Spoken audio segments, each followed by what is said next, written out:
এই গ্রামের মধ্যে আমাকে অপরাধী ধরতে হবে। কোথায়? Hello control room. হ্যাঁ, আমি পৌঁছে গেছি গ্রামে। হ্যাঁ হ্যাঁ, আমি করতেছি। আরে সমস্যা নাই, আমি যথেষ্ট চেষ্টা করব। আচ্ছা ঠিক আছে। হ্যাঁ স্যার, আমি রাস্তা দিয়ে হাঁটছি তো। জি স্যার, আমি যখন এখানে পাবো আপনাদেরকে ইনফর্ম করে দেবো। ঠিক আছে, আমি যাচ্ছি স্যার।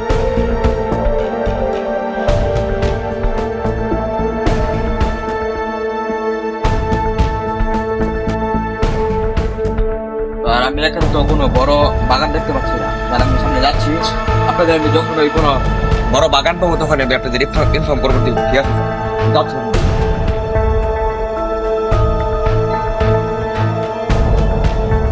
ভাই, এই গ্রামের মধ্যে আমাকে তদন্ত করতে হচ্ছে।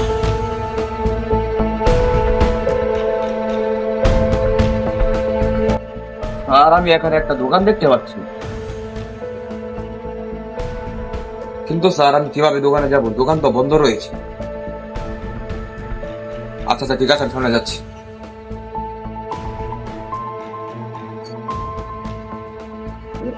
এখানে আমি একটা বাগান দেখতে পাচ্ছি যেখানে অনেক ফসল রয়েছে। আচ্ছা আচ্ছা ঠিক আছে, আমি সবকিছু আপনাদের জানিয়ে দেবো এবং আমি তদন্ত করছি। এই বাগানটা নাকি নামে আছে একজনের, কিন্তু দখল করেছে আরেকজন। এই জন্য এখানে কেস তদন্ত করতে হচ্ছে। আবার কি করছে লোক? হ্যালো, কি? ওই যে গুলির শব্দ হয়েছিল তাকে খুঁজে তোমরা খুঁজতেছ? আচ্ছা ঠিক আছে, আমি এখন আসছি।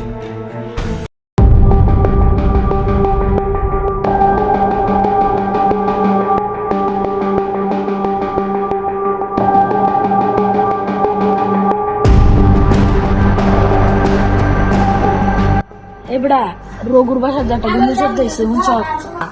আমি তো কিছু শুনছি না। এলাকার সবাই জানে, তুমি জানো না। এলাকার খবর কি রহ? আমি এটা দেন নাকি ওরা? আমি আমার মতো আছি। আচ্ছা, তোর এটা দানুর লাগতো না, আলো আমরা জানি।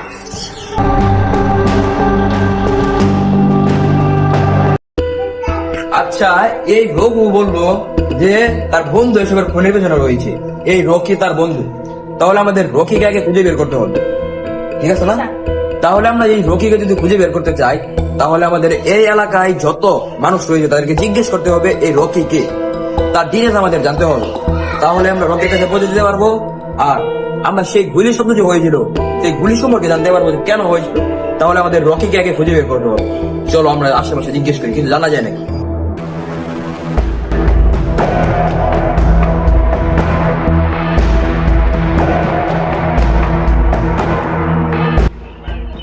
এই বাসায় আগে দেখতে হবে কেউ আছে নাকি।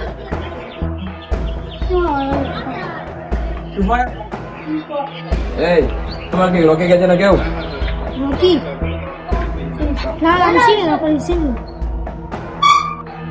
দেখতে হবে এই বাসায় কেউ আছে।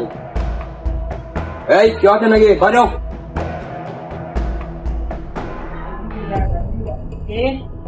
আরে তুই এখানে? তুই জেল থেকে ছাড়া পেলি কবে? হ্যাঁ, এটা আমাদের বাসা। 2 মাস আগে আমি জেল থেকে ছাড়া পেয়েছি। 2 মাস আগে তুই জেল থেকে ছাড়া পেয়েছিস? জি স্যার। এটা কি রকির বাসা? জি না স্যার। আমাদের ইনভেস্টিগেশন চলছে। আমাদের ইনভেস্টিগেশনে বলা হয়েছে যে এইটা রকির বাসা। তুই এখানে কি করছিস? তুই আবার রকির সঙ্গে যুক্ত আছিস নাকি? জি না স্যার, জি না। তোকে কিন্তু ভালোভাবে জিজ্ঞাসা করছি, তুই রকির সঙ্গে যুক্ত আছিস নাকি? জি না স্যার। আমরা বাসা চেক করতে চাই। যা না, তোর বাসা কোথায়? স্যার, বাসায় তো তালা মারা। আমি তো বাসায় একটু দেখতে এসেছিলাম, চাবি তো আমার কাছে নাই, চাবি তো দোকানে। আচ্ছা, যেহেতু বাসা তালা মারা, তাহলে আমরা তোর চাবি নিয়ে দেখতে পাবো কি করছিস আর কি করিস নাই। আচ্ছা তুই বল, তুই কি রকি নামে কেউ চিনিস? জি না স্যার। রকি নামে কেউ চিনিস না? আচ্ছা, তুই এবারকার মতো তোর বাসায় চলে যা, তারপর তোকে আমরা দেখে নিচ্ছি। হায় হায়, এবারের মতন সিআইডি একটা বাচ্চা গেছি। এই রকি বাইরে হ, সিআইডি গেছে গা।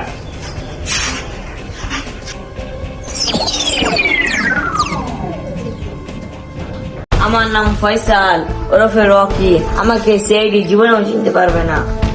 চিন্তা করতো না বেটা, একটু এদের ভিতরে আসছিল এই বেটা, আমি তো ধরাই গেছিলাম, ফের তুই একটু এদের ভিতরে আসছি। বেটা, সিআইডি আমার কিচ্ছু করতে পারবো না। এই তুই তোর দাঁত থাক, আমি আমার জায়গা চাই।